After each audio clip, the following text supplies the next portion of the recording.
Once celebrated as a cultural icon and business mogul, Diddy is now at the center of shocking accusations, including sex trafficking, witness tampering, and racketeering. Prosecutors allege that while in jail awaiting trial, Diddy used secret phone calls and manipulated his network to blackmail victims and influence witnesses. The question remains, how did it come to this? The secret calls and witness tampering allegations.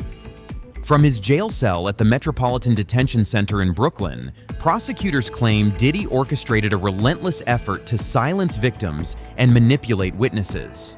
Allegations include using phone account credentials, known as PAC numbers, from at least 8 other inmates to make calls, a clear violation of prison regulations. These calls, prosecutors say, were part of a larger scheme that included conducting 3-way calls to communicate with unapproved individuals. Additionally, they allege Diddy directed his family to reach out to potential witnesses, an act designed to secure testimony favorable to him. Court filings describe this behavior as a relentless scheme to obstruct justice, drawing comparisons to tactics used in mob trials and cases involving notorious criminal organizations. Evidence mounts against Diddy. Prosecutors have not made these claims without evidence. They've presented a series of findings that bolster their case. First, recorded jail calls reveal Diddy instructing family members to contact witnesses. In one conversation, prosecutors say Diddy discussed payments with someone identified as Witness 2, allegedly to ensure testimony that would work in his favor.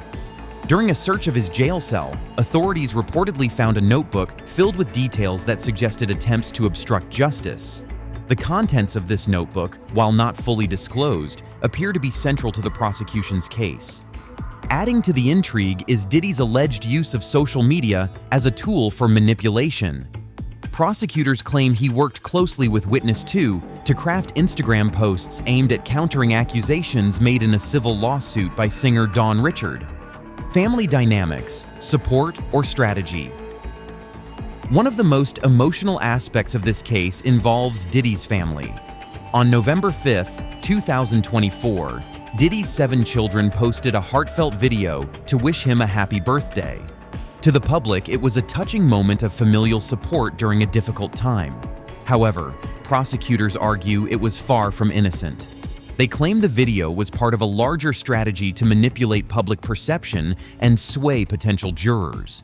According to prosecutors, Diddy closely monitored the video's performance, tracking metrics like views and likes to gauge its impact. This revelation raises a broader question about the ethics of using family and social media to influence legal outcomes. The battle for bail. Should Diddy be released? Diddy's legal team has been fighting tirelessly to secure his release on bail, proposing an eye-popping $50 million package that includes house arrest and 24/7 private security monitoring. They argue that the harsh conditions of his imprisonment are impeding his ability to prepare for trial. Frequent lockdowns, limited access to resources like a laptop or even pens, and the general stress of jail life are cited as obstacles to his defense. However, prosecutors vehemently oppose this request. They contend that no level of monitoring can prevent Diddy from continuing his attempts to manipulate witnesses. They describe him as a man with an uncanny ability to get people to act on his behalf, whether they're family members, employees, or fellow inmates. Given the accusations and his history, they argue that releasing him poses a significant risk to the integrity of the case. The roots of Diddy's legal troubles. The allegations against Diddy didn't surface overnight. His troubles began in November 2023 when his ex-partner Cassandra "Cassie" Ventura filed a civil lawsuit accusing him of rape, physical abuse, and coercion during their decade-long relationship. Cassie described a chilling pattern of manipulation, including being forced into drug-fueled sexual encounters known as freak-offs. While Diddy quickly settled the case out of court, it set off a federal investigation. By March 2024, agents had raided his properties, and on September 16, 2024, Diddy was arrested at a Manhattan hotel. Since then, over 24 lawsuits have been filed against him, with both men and women coming forward with allegations ranging from sexual assault to exploitation. Despite the mounting accusations, Diddy has maintained that all interactions were consensual. Attorney-client privilege. Diddy's defense team has also raised concerns about the fairness of the investigation, particularly regarding the search of his jail cell. They argue that prosecutors violated his constitutional rights by seizing materials protected under attorney-client privilege. At a recent hearing on November 19, 2024, Judge R. N. Subramanian ruled that these materials could not be used in Diddy's bail hearing.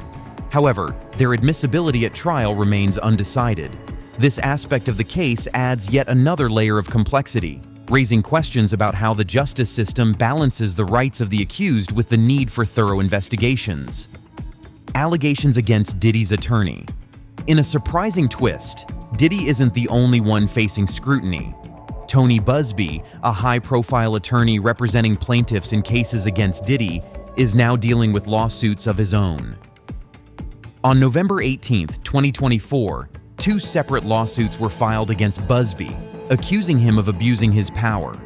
One alleges he attempted to extort a former associate of Diddy by threatening to fabricate sexual assault allegations, while another claims he mistreated a client during divorce proceedings. These allegations complicate an already convoluted case, raising questions about the motivations and ethics of those involved. What lies ahead for Diddy? As Diddy's bail hearing approaches on November 22, 2024, the stakes couldn't be higher. If granted bail, he'll return to the relative comfort of house arrest, giving him more freedom to prepare for his trial. But if denied, he'll remain in the harsh conditions of the Metropolitan Detention Center, a significant disadvantage for someone preparing to fight multiple cases. The outcome of this case could have far-reaching implications, not just for Diddy, but for the broader conversation around celebrity accountability. If found guilty, he faces not only the loss of his freedom, but the complete erosion of his legacy as one of the most influential figures in music and entertainment. This isn't just about one man, it's about the abuse of power, the influence of wealth, and the challenges of holding celebrities accountable in a justice system often skewed in their favor. It also forces us to confront difficult questions about fandom. How do we reconcile admiration for someone's work with the troubling actions they may have taken behind closed doors? Let us know your thoughts in the comments. And if you found this analysis insightful, don't forget to like, share, and subscribe. Your engagement helps us bring you more in-depth coverage of the stories that matter.